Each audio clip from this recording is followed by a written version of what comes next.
자, 이것이 SQL 서버다. 11장 저장 프로시저와 사용자 정의 함수에 대해서 같이 학습을 진행하겠습니다. 자, 이번에 배울 사용 저장 프로시저는 특히 실무에서 굉장히 많이 쓰이는 거거든요. 그러니까 우리가 프로그래밍 기능이 들어있다. 그렇게 생각을 하시면 돼요. 그래서 실제 실무에서도 굉장히 많이 사용되니까 우리가 사용법이나 이런 걸 꼭 잘 알아두셔야겠습니다. 자, 같이 한번 교재를 통해서 보죠. 527페이지죠. 527페이지부터 같이 확인해 보죠. 자, 저장 프로시저는 SQL 서버에서 제공하는 프로그래밍 기능입니다. 그래서 일반 프로그램이랑 조금 차이는 있지만 SQL 서버에서는 내부적으로 사용하기 아주 적당한 방식입니다. 자, 저장 프로세서를 또 한마디로 쿼리문에 집합을 해서 어떤 동작을 일괄 처리할 때 묶어서 사용할 수도 있어요. 그리고 일반 프로그램이니까 뭐 모듈화 이런 기능들도 있습니다. 자, 만드는 형식은 이렇게 돼요. 저장 프로세서 형식은 create procedure 하고 실제 뭐 파라미터나 이런 게 나오고 그리고 보안 때문에 with encryption 옵션을 쓸 수 있고 그러고 나서 as 나온 다음에 그 다음에 이제 SQL문들이 나오는 겁니다. 자, 좀 이상해 보이죠? 실제 만드는 거는 어렵지 않죠? 우리 3장에서 간단하게 만들어 봤지만 이번 장에서도 어렵지 않으니까 같이 한번 확인해 볼게요. 자, 저장 프로시저 만드는 형식 볼까요? use SQLDB하고 create procedure 하고 이름은 제 맘이에요. 하지만 권장사항이 user stored procedure 약자로 USP로 붙이는 게 권장사항입니다. 그냥 SP는 SQL 서버에서 제공해주는 시스템 저장 프로시저거든요. 그러니까 우리는 내가 만든 걸 표시하기 위해서 USP 이렇게 붙이시는 게 권장사항이고 그 다음에 뒤에는 이제 의미를 여러분이 지어주시면 됩니다. 됐죠? 그리고 크리에이트 프로시저하고 as하고 끝났어요. 그 다음에 요 안에다가 저장 프로시저 내용들을 적어주시면 돼요. 셀렉트문도 되고요. 뭐 if문, while문 이런 반복문도 만들 수 있습니다. 좀 이따 만들어 볼게요. 그럼 이렇게 하면은 저장 프로시저가 생성이 되는 거예요. 개체가 만들어진 거지 실행되는 건 아니에요. 그럼 오해하시는 게 저장 프로시저를 만들면 자동 실행되는 건 아니에요. 개체가 만들어지고 이제 이 저장 프로시저를 실행하려면은 exec 또는 execute 구문으로 저장 프로시저 이름을 하면은 이 순간에 이 저장 프로시저가 실행이 된다. 이렇게 생각하시면 됩니다. 됐죠? 이걸 호출이라고 그러죠. 그래서 실제 실행하는 건. 자, 저장 프로시저 수정하는 거는 모든 데이터베이스 개체가 그렇듯이 alter예요. alter procedure. 이 문을 사용하시면 되고 삭제는 drop procedure. 이렇게 쓰시면 됩니다. 어렵지 않죠? 자, 그리고 이제 좀 신경 쓸게요. 이제 우리 프로그래밍 기능이 돼서 매개 변수를 써야 돼요. 파라미터죠. 파라미터를 넘겨받을 수 있어요. 그래서 일단 저장 프로시저가 받는 매개 변수, 입력 매개 변수는 앞에 at 골뱅이를 붙이고 데이터 형식 이렇게 쓰고 디폴트 값이 있다면 기본 값이 있다면 equal 디폴트 값 이렇게 사용을 하시면 돼요. 좀 이상해 보여도 조금 이따 실습에서 보면 뭘 어렵지 않으니까요. 실습에서 볼게요. 실습에 들어가면 이렇게 저장 프로시저에서 입력 매개 변수를 이런 식으로 설정하고 이제 실제 이 입력 매개 변수의 값을 전달할 때는 실행할 때요. execute에서 저장 프로시저 이름하고 이제 전달값 이렇게 하시면 요 전달값이 요 입력 매개 변수로 전달돼서 저장 프로시저 안에서 사용을 하면 되는 거죠. 이런 식으로 쓸 수 있고 이게 입력 매개 변수고요. 출력 매개 변수도 돼요. 출력 매개 변수는 저장 프로시저 안에서 결과를 만든 결과를 가지고 나오는 거죠. 그런 의미로 얘도 골뱅이 표시고 얘는 맨 뒤에다가 아웃풋이라고 써주시면 돼요. 되셨죠? 그렇게 하고 얘는 이제 사실 호출할 때 execute하고 프로시저 이름하고 변수명하고 아웃풋 하잖아요. 그럼 실제 이 저장 프로시저가 실행되고 그 결과가 이 변수명에 들어가요. 이게 출력 매개 변수입니다. 자, 그리고 저장 프로시저에서는 이제 중요한 게 프로그래밍 기능이 돼요. 그래서 저장 프로시저를 쓰는 거거든요. 우리가 7장 후반부에서 SQL 프로그래밍이라는 걸 배웠죠. 그거를 저장 프로시저 안에서 그대로 활용이 돼요. 거기서 이제 얘기를 했죠. 저장 프로시저나 트리거에서 활용될 것이다 해서 우리 7장 후반부에서 배운 것을 이제 저장 프로시저에서 잠시 후에 실습에서 적용시켜 볼게요. 그리고 이제 리턴 값으로 이용한 저장 프로시저 성공 실패 확인도 가능해요. 리턴문을 통해서 저장 프로시저가 잘 됐는지 안 됐는지도 확인되고요. 저장 프로시저 안에서 오류 처리도 가능해요. 오류 처리도 에러 함수를 쓸 수도 있고요. 트라이 캐치문도 역시 사용할 수가 있어요. 그리고 임시 테이블처럼요. 임시 저장 프로시저도 있어요. 샵과 샵을 붙이면 되는데 하나는 뭐죠? 로컬이죠. 지역 임시 저장 프로시저. 두 개 붙이면 전역 임시 저장 프로시저. 이런데 뭐 사실 이렇게 많이 구분해서는 안 쓰고요. 그냥 잠깐 쓸 거는 샵 앞에 하나 붙여서 더 쓰는 게 더 일반적이죠. 자, 이제 저장 프로시저 실습을 해볼게요. 530페이지부터 나오는데요. 이 실습을 통해서요. 이 실습 1번이 좀 제일 간단하기도 하지만 제일 중요한 실습 같아요. 그래서 그 이후에는 실습 2번부터는 저장 프로시저 내부 작동을 얘기하는 거고, 그거는 뭐 알면 당연히 좋지만 그 내부 작동을 모른다고 저장 프로시저 자체를 사용을 못하는 건 아니니까요. 실습 1번을 꼭 진지하게 실습을 하시기 바랍니다. 저 같이 해볼게요. 자, 새 쿼리 창 열고 진행을 하죠. 자, 저는 이제 당연히 복사해서 쓰겠지만 여러분은 직접 입력을 하셔야 학습에 도움이 될 겁니다. 자, SQLDB 초기화할게요. 다시 초기화하고. 자, 그 다음에 우리가 아까 배운 입력 매기변수 있죠? 입력 매기변수 저장 프로시저를 확인해 보죠. 자, 입력 매기변수는 이렇게 사용할 수 있어요. 제가 저장 프로시저를 먼저 만들게요. 이렇게. 여기다가 create 프로시저 만들고요. 먼저 use SQLDB 하고요. 그 다음에 얘는 지우죠. 지저분하니까. 자, 제가 저장 프로시저 이름을 하는데 이제 골뱅이 유저네임에서 매기변수 타입을 정의하는 거죠. 유저네임 변수에다가 n바차 10으로 매기변수를 받겠다는 얘기죠. 그러면 셀렉트문에서요.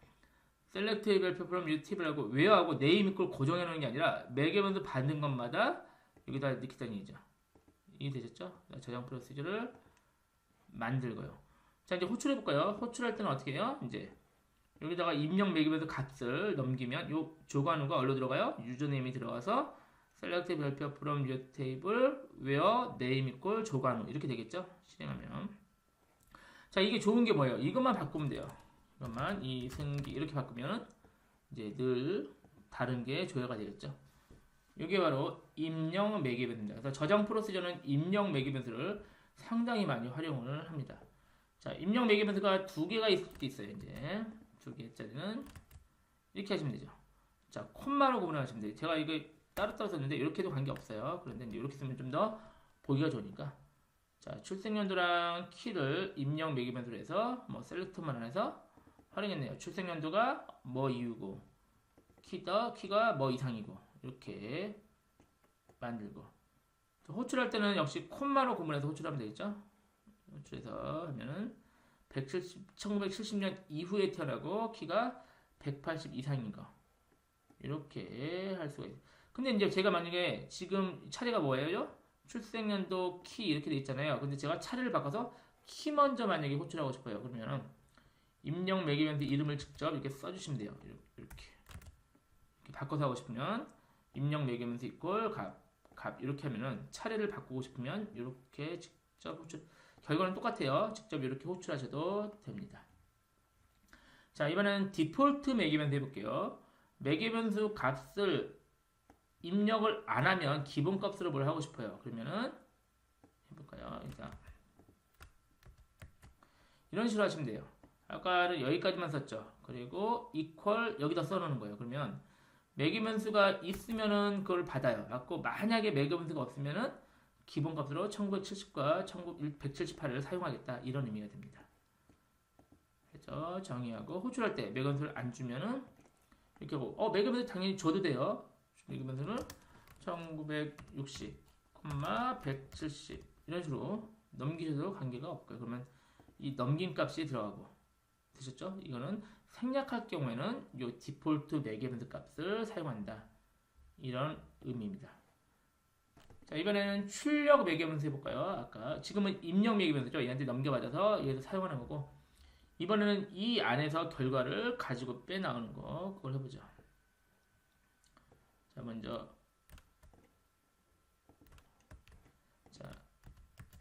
자 프로시저 할 때요. 이제 이거는 무슨 매기변수요? 입력 매기변수죠. 입력 매기변수고 얘는요. 출력 매기변수 왜요? 뒤에 아웃풋 붙이면은 얘는 이제 출력 매기변수고 입력.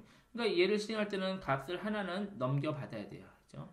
그리고 이제 어떻게 해볼까요? 셀렉트 인투 한데 테이블에다가 입력 매개 변수에서 받은 값을 인서트 하고요. 그리고 출력 매개 변수에다가는 골뱅이 이퀄 identity current tbl, 그러니까 현재 테이블의 아이덴티티 값을 요 변수에다가 넣는 거예요. 됐죠? 그러면 이제 실제 이 저장 프로시저가 실행되고 나면은 요 결과 값을 반환하는 거죠. 출력을. 자, 그래서 이렇게 실행하는데 요 얘기 먼저 하려고요. 제가 지금 테스트 TBL을 아직 안 만들었거든요. 이 밑에서 만들 거예요. 아직 안 만들었어요. 그리고 저장 프로시저를 하면은 얘가 만들어져요. 무슨 말이냐면 테스트 TBL이 없는데도 불구하고 저장 프로시저 안에서 사용해도 돼요. 그러니까 이게 뭐냐면 이제 지금 현재 이 저장 프로시저를 만들 때는 데이터베이스 객체, 테이블이나 뭐 뷰 이런 게 없어도 돼요. 그럼 언제 있어야 돼요? 이거를 실행할 때는 있어야겠죠. 이해되셨나요? 그래서 저장 프로시저를 만들 때 반드시 테이블이나 뷰가 미리 있어야 되는 건 아닙니다. 나중에 만들어도 괜찮다. 그러니까 지금 그래서 나중에 다시 만들죠. 아직 실행해야 되니까.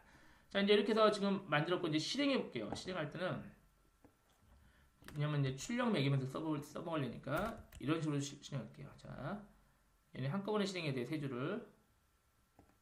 디클레어로 my value에서 정수형 선언하고, 자, 저장 매기면서 테스트 값 1을 그냥 넘길 거예요. 넘기고, 그리고 나서 거기서 결과 들어오는 거 있죠. 그거를 output, my value 이렇게 호출하면은 이 값은 테스트 값은 여기로 들어가고, 이 아웃풋 밸류가 쭉 처리돼서 이 아웃풋 밸류에서 아웃풋 값이 여기로 들어오는 거예요. my value로. 됐나요? 그래서 이 세 개를 한꺼번에 실행을 하면 되죠. 현재 id 값이 출력되고 계속 실행되면 2, 3, 4 계속 진행되겠죠. 이렇게 아웃풋을 활용을 해봤습니다. 되게 아웃풋은 방금처럼 이런 방식으로 대부분 많이 쓰니까요. 좀 기억을 잘 해놓으시면 되겠습니다. 자, 이번에는 그 SQL 프로그래밍 배운 거죠. 그 프로그래밍 내용을 같이 안에 어떻게 적용하는지 그 내용을 직접 코딩해 보죠. 자, 간단한 우리가 if else부터 볼까요? if else문. 자, 이렇게 봐보죠. 자, if else 저장 프로시저를 만들죠. 매개변수를 하나, 입력 매개변수가 하나 있네요. 그리고 안에 이제 declare로 변수 하나 선언할까요? 선언했죠. 할까요? 아니라 선언하고 b2라는 변수에다가 select를 해요. select를 하는데요. select의 결과가 이 이름 받은 거죠. 이 이름 넘겨받은 사람의 이름의 출생연도를 select 하는데 이 select에서 화면에 출력하는 게 아니라 여기 준비한 변수에다 넣는 거죠. 그래서 이 변수가 만약에 이 값이 1980년 이후에 태어났다. 그럼 젊고 그렇지 않으면 나이가 좀 드셨군요. 이렇게 출력하는 저장 프로시저입니다. 얘는 그냥 if else문을 활용하기 위해서 만든 거죠. 그래서 자, 생성됐죠? 자, 이 호출할 때는 역시 그냥 이름만 넘겨주면 나이가 지긋하시네요. 이렇게 출력이 되네요. 자, if else문 자체를 확인해 볼까요? 자, 케이스문 활용해 볼까요? 자, 지금 이 if else가 이해가 안 되시면요. 우리 7장의 후반부에서 그 SQL 프로그래밍 했죠? 그 내용을 좀 더 확인하시고 오셔야 돼요. 자, 이번에는 케이스문 볼까요? 뭐 다중부기문이죠. 케이스문을 확인해 보죠. 자, 거의 비슷해요. 이제 입력 매기변수 하나 받았고요. 변수 디클레어로 출생연도랑 D라고 N자 3하고 출생연도를 셀렉트 해가지고요. 뭐 하고 싶냐면은 D를 출력하고 싶어요. 그래서 나누기 10에 나머지 값이 0면 원숭이 띠, 닭띠 이렇게 돼요. 출생연도에 따라서. 그렇잖아요. 그래서 마지막에 근데 얘가 이제 set하고 띠에다가 이제 case when을 쓰겠다는 얘기예요. case문을 써서 요 띠에다가 요 중에 하나가 걸려 들어가겠죠. 그게 요 띠에 들어가겠다는 얘기죠. 그리고 누구의 띠는 뭐다 이렇게 출력을 하고 싶은 겁니다. 자, 저장 프로시저 만들고요. 잘 만들어졌죠? 실행하면 이 사람의 이름을 하면 이 사람의 띠가 나오죠. 양띠네요. 이분은. 그리고 뭐 조관우 이분 볼까요? 이분은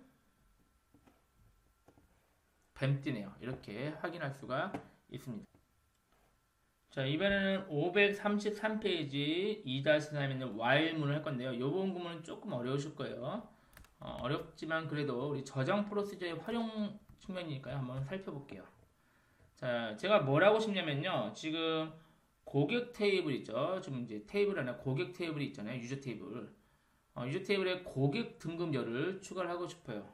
어떻게 추가하고 싶냐면은 보니까 총 구매액이 1,500 이상이면은 최우수 고객, 1,000원 이상이면 우수 고객, 한 번이라도 샀으면은 일반 고객, 그렇지 않으면 유령 고객이라고 요 열을 하나 만들어서요. 이 그레이드 열을 열에다가 추가를 시키고 싶어요. 그거를 지금 저장 프로시저로 이렇게 만든 겁니다. 이해되셨죠? 자, 여기 보면은 이번에는 뭐가 나오냐면요. 커서라는 개념이 나와요. 커서가 아직 배우지 않았거든요. 우리가 배우긴 하는데 그래도 미리 맛보기로 해서 한번 살펴보는 게 좋겠죠. 그래서 커서는 뭐냐면 한 행씩 처리하는 거예요. 한 행씩. 한 행 처리하고 그 다음 행 처리하고 이렇게 한 행씩 돌아가는 게 커서라고 생각을 하시면 되고요. 그 커서를 지금 미리 활용을 한번 해보겠습니다. 자, 먼저 테이블에 하나 추가할까요? 고객 등급열을 얼터 테이블로 추가하죠. 됐죠? 그래서 고객 등급열을 추가했고 저장 프로시저를 만드는데 이제 처음에 커서를 선언해요. 커서를 선언하고 커서에서 셀렉트문, 요 셀렉트문 자체를 바로 커서라고 생각하시면 되죠. 셀렉트문을 만들고요. 그럼 이 셀렉트 결과 있죠. 그룹 바이 한 거 있죠. 거기에 한 행씩 그 여러 행이지만 그 행씩 처리를 하겠다 해서 오픈 커서하고 디클레어로 변수들을 좀 만들어 놓고요. 그리고 이제 한 행씩 접근해서 하나 처리하고 이렇게 해서 1,500 이상이면 최우수 고객을 인설트하고 그죠? 업데이트죠. 업데이트하고 1,000 이상이면은 우수 고객 업데이트하고 이렇게 내용을 실행을 해볼게요. 이거 좀 어려워요. 아직 커서도 안 배고 어려운데 지금 저장 프로시저에 활용이 이렇게 된다. 이걸 한번 보기 위해서거든요. 제가 한번 실행하면 일단 저장 프로시저가 잘 만들어진 것 같아요. 자, 그래서 일단은 아직 저장 프로시저 실행이 전이죠. 그래서 유저 TV를 보면요. 아직 그레이드열 보면 뭐예요? 다 널로 돼 있죠. 아직 저장 프로시저를 실행 안 했으니까. 그럼 이제 저장 프로시저를 실행해 볼까요? 실행한 다음에 다시 유저 TV를 확인하면 자, 저장 프로시저에서 최우수 고객, 일반 고객, 뭐 이렇게 우수 고객 이렇게 분리를 해서 데이터를 입력을 시킨 거죠. 됐죠? 이 저장 프로시저랑 커서를 활용을 미리 해봤습니다. 다시 말씀드리는데 이거 좀 어려워요. 한번 차근차근 보시기만 하고 이해가 좀 덜 되셔도 이따 커서 배울 거니까 이따가 아니라 13장인가요? 그쪽에서 커서 12장이네요. 12장에서 커서를 배우니까 그때 다시 한번 얘기가 언급이 될 겁니다. 자, 이번에는 리턴문을 이용해서요. 저장 프로시저가 잘 성공이 됐는지 그 내용을 확인해 볼게요. 자, 저 크리에이트 프로시저고요. 프로시저 쭉 실행하고 만약에 아무것도 없다. 그럼 성공했다. 유저 아이디가 아무것도 없다. 그러면 리턴 1이 마이너스 1 실패했다 이런 의미로 하고 만약에 데이터가 무엇인가 있다. 그러니까 아무것도 없는 게 아니다는 얘기죠. 그러면은 0을 리턴해서 성공을 했다. 이렇게 실제 처리를 하렵니다. 그러니까 사용자 이름을 받아서 이 사용자 이름이 진짜 있는 사람인지 없는 사람인지 구분을 할 수가 있다는 얘기죠. 한번 실행해서 일단 저장 프로시저를 만들고요. 자, 호출해 볼게요. 제가 실제 있는 사람을 호출해 볼게요. 그래서 리턴 밸류를 받으려고요. 자, 리턴으로 이걸 실행하잖아요. 이 실행하면 리턴 0이면 이 0을 이렇게 리턴한다는 얘기죠. 그럼 리턴 발 여기다가 성공하면 0이 들어가고 실패하면 마이너스 1이 들어가겠죠. 은지원이라는 사람은 있으니까 아마 0 성공으로 이렇게 취급하면 되고 나몰라라는 사람은 없으니까요. 이런 사람 없죠. 그러면 아마 요게 리턴 되겠죠. 이렇게 리턴문도 처리할 수가 있습니다. 지금 이거는 리턴문 형식을 보기 위한 거고요. 실제 활용을 많이 하려면 어떻게 해야 돼요? 리턴 받은 값에 의해서 또 이렇게 처리를 하면 되겠죠. 지금은 리턴문 형식만 살펴봤습니다. 자, 이번에는 오류 처리를 위해서요. 시스템에서 제공해주는 오류 함수를 한번 해볼까요? 일단 복사해서 붙여놓고 자, 이거 볼까요? 자, 이 저장 프로시저는요, 데이터를 넘겨받아서요, 그 넘겨받은 데이터를 인서트 문으로 해서 데이터를 입력하는 거예요. 살짝 억지로 만든 경향이 있죠. 그렇지만 자관 이런 식으로 활용할 수 있다. 이런 형태죠. 그래서 유저 아이디, 이름, 출생연도 쭉 입력했고 입력받지 않은 거는 뭐죠? 이거는 그냥 기본값으로 넣겠다는 얘기죠. 무슨 말이야? 디폴트 값. 입력 안 받으면 디폴트 값으로 쭉 하고, 그럼 사실은 아이디와 이름만 입력을 받아도 데이터가 입력이 되겠네요. 그렇죠? 그리고 이제 여기서 ERR이라는 변수예요. 지금 변수를 준비해서, 그래서 select에서 ERR equal 구명해라. 이거 무슨 말이냐면은 이 앞에 구문에서 오류가 발생하잖아요. 그럼 그 오류 내용 번호가요, 여기 들어가요. 그래서 여기다 넣고, 이 변수잖아요. 이 변수 값을 여기다 넣고, 이게 0이 아니라는 얘기는 이게 0이면 정상이거든요. 오류가 아니에요. 근데 이게 오류가 생길 거는 오류 번호가 일로 들어가요. 그러면은, 잠깐 0이 아니면 무조건 오류예요. 그래서 실패했다. 인터넷 실패했다는 얘기죠. 오류니까. 그리고 이 오류 번호 값을 리턴해주겠다. 이런 저장 프로시저입니다. 자, 일단 프로시저를 만들고요. 아이고, 잠깐만요. 다시 만들고요. 자, 얘를 이제 실행해 볼게요. 제가 이렇게 해서 어떻게 할까요? 지금 에러 번호를 디클레어한 다음에 이제 USP 에러를 실행하는 거예요. 그 WT에서 우당탕이라는 걸 처음 입력하면은 요 아이디가 없으니까 입력이 될 거예요. 그러면 에러 번호를 리턴을 받으면 정상이면 0이니까 0이면은 아무것도 안 할 거예요. 0이 아닐 경우에는 에러 번호를 출력할 거고 실행해 볼까요? 아무 문제 없죠. 입력이 다 잘 됐겠죠. 처음이니까. 근데 이걸 한 번 더 실행할게요. 그러면 아이디가 중복이 되니까 어떨까요? 이렇게 결과가 나오죠. 그래서 오류가 아까 오류에서 얘기해서 오류가 발생하니까 오류 그 코드가 나오고 어디 돼요? 지금 우당탕을 넣는데 인서트 실패했다. 이게 실행이 되는 거죠. 실행이 되고 오류 번호가 출력이 되는 거죠. 오류 번호 볼까요? 결과 보면 오류 번호 2627이 나오네요. 2627이 프라이머리 키 제약 조건 오류예요. 그렇게 해서 오류 번호까지 확인할 수가 있죠. 그래서 요거는 이제 활용이 요 시스템 전역 변수함도 있죠. 전역함도 있죠. 전역 변수. 얘가 오류가 발생하면은 그 오류의 번호를 가지고 있다. 이렇게 생각하시면 나중에 활용할 때 되게 좋습니다. 자, 이렇게 확인을 해봤고요. 이번에는 위에 있는 구문을요, try catch로 변경해 볼까요? 방금 요거를요, try catch로 변경할 수도 있어요. 자, 보면은 try catch 하면 어떻게 돼요? 이 구문이 실행될 때 정상이면은 이게 실행이 안 되죠. 그리고 만약 오류가 발생하면 얘가 실행이 된다는 얘기죠. 캐치문이 되셨죠? 그래서 실행해서 저장 프로시저 만들고, 자, 처음에 데이터를 하나 넣어보죠. 하나를 넣어서 소년제라고 데이터를 넣으면 처음에 이제 잘 들어갈 거예요. 한 번 더 하면 안 들어가죠. 그러면서 이제 여기서 오류 번호 나죠. 똑같죠. 2627 나오고 그 오류 메시지에 대해서도 이렇게 출력이 되죠. 그래서 뭐 어떤 거를 사용해도 관계 없는데요.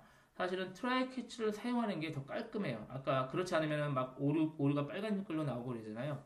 그러니까 내가 직접 오류를 처리하고 싶다. 그러면 트라이 캐치 문을 사용하는 것도 좋은 방법입니다.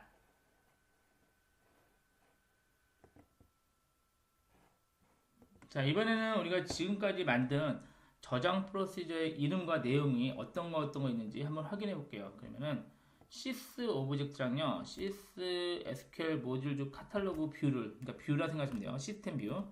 얘를 조회하시면 돼요. 그래서 이렇게 지금 이 쿼리문 이렇게 예쁘게 만들었는데요. 이렇게 조회를 하시면은 저장 프로시저의 이름과 그 내용, 데피니션 나오죠? 이 내용들이 출력이 됩니다.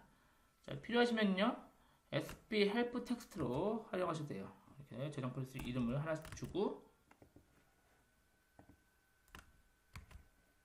자, 얘를 실행하시면은 이 하나에 대해서 그 내용이 출력이 돼요.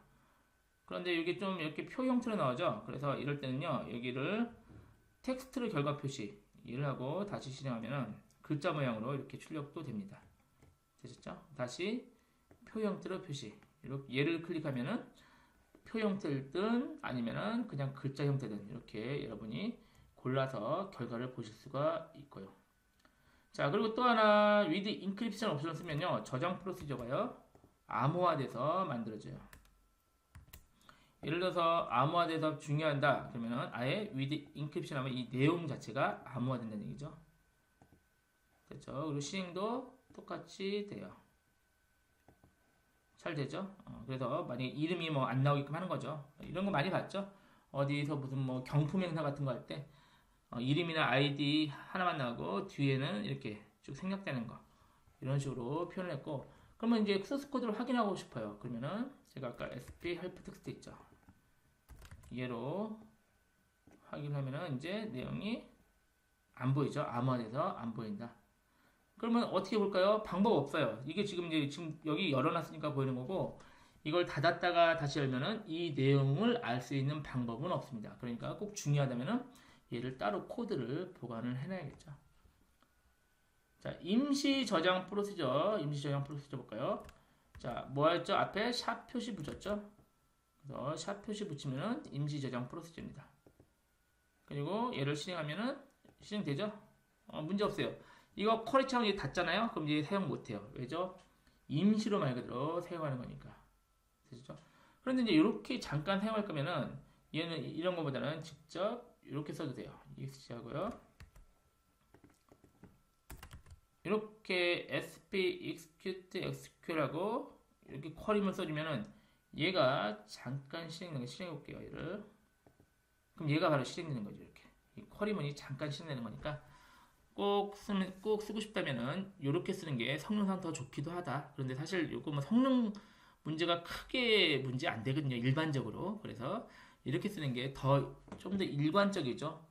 임시 테이블, 임시 저장 프로시저 다 샵 표시를 붙인다. 이렇게 기억을 하시는 게 더 일반적으로 많이 사용됩니다. 자, 우리 이번에는 테이블 형식에서요. 사용자 정의 데이터 형식을 매개 변수로 테이블 형식, 그러니까 테이블 형식을 매개 변수로 넘기고 싶은 거예요. 그래서 그러기 위해서 이제 우리가 사용자 정의 데이터 형식을 하나 만들게요. create 타입으로요. 이렇게 하면 이런 타입을 만드는데요. 얘가 테이블 형식의 타입을 만드는 거예요. 그러니까 타입 중에서 우리가 int, 바차 이런 것만 있죠. 그게 아니라 테이블 모양, 이 통 모양 자체를 테이블이 하나, 둘, 네 개짜리죠. 얘를 하나의 데이터 형식으로 테이블 형식의 데이터 형식으로 지정을 일단 만들었어요. 그럼 유저 tbl 타입은 뭐예요? 바로 이런 모양의 테이블 모양의 데이터 형식이 만들어졌어요. 그렇죠? 그리고 저장 프로시저를 만들 때요. 이제 파라메타로 이렇게 하겠다는 얘기죠. 파라메타로 방금 만든 이 테이블 데이터 형식 이거를 쓰겠다. 그리고 주의할 점이 테이블 데이터 형식 할 때는 뒤에다가 read only라고 꼭 붙여주셔야 돼요. 이게 문법상 약속이에요. 그렇게 하면요. 이따가 이 파라가 얘가 int도 아니고 바차도 아니고 뭐예요? 테이블 모양이잖아요. 그럼 이 테이블을 받아서 이렇게 된다는 얘기죠. select 별표 from 테이블 이름처럼 이 테이블 자체가 select가 되는 이런 효과를 가질 수가 있어요. 만들어볼까요? 만들었죠. 그러면 이제 넘겨받을 때 뭘 넘겨받아야 돼요? 얘가 테이블을 받는 게 테이블 형식이나 테이블 자체를 받아야겠죠. 그래서 얘를 실제로 실행할 때는 이렇게 호출하셔야 돼요. 디클레어문으로요. 보면 여기 테이블 형식 조금 어려운데요. 그래도 가끔 활용되거든요. 그러니까 디클레어로 이거 테이블 형식이죠. 변수 선언하고 그리고 여기다가 인설트를 시키는데요. 방금 내가 셀렉트 해가지고 인설트 하면 얘가 테이블 형식이니까 변수잖아요. 그럼 요 셀렉트 인설트 10건이겠죠. 10건이 여기 테이블 모양으로 여기 들어간다는 얘기죠. 그럼 얘를 파라미터로 이걸 넘기는 거예요. 그러면요. 테이블 자체가 넘어가는 거죠. 어떤 테이블? 아이디, 이름, 출생연도가 있는 10개짜리 테이블 모양이 넘어가니까 얘가 실제 넘겨받아서 여기서 그 테이블 모양이 되고 실제 테이블에서 셀렉트 되는 그런 효과를 가질 수 있다. 해볼까요? 이렇게 하면 이제 이해되셨나요? 이렇게 테이블 자체를 넘기고 이런 식으로 사용할 수 있다. 요게 활용도가 가끔 있으니까요. 요것도 테이블 모양도 하는 것도 기억을 해두시기 바랍니다. 자, 이렇게 해서 저장 프로시저를 만들고 활용하는 것까지 실습 1번에서 했는데요. 사실은 저장 프로시저는 실습 1번이 제일 중요해요. 지금 한 거요. 왜냐면 실제 저장 프로시저를 사용하는 것 자체가 여러분이 우리 특히 입문자거나 데이터베이스나 SQL 서버를 처음 할 때는 이게 중요한 일이에요. 되셨죠? 그래서 직접 꼭 코딩을 해서 확인을 해보시기 바랍니다. 그리고 잠시 후에 이어서는 저장 프로시저의 특징이나 내부 작동을 볼 텐데 지금 한 것보다는 덜 중요해요. 조금 더 고급 얘기긴 하지만 지금 방금 이 수업에서 한 내용이 더 중요하니까 이거를 먼저 확실하게 익히시고 부가적으로 조금 이따 진행하는 것도 알아두시면 좋겠습니다. 잠깐 쉬셨다가 이어서 하시죠.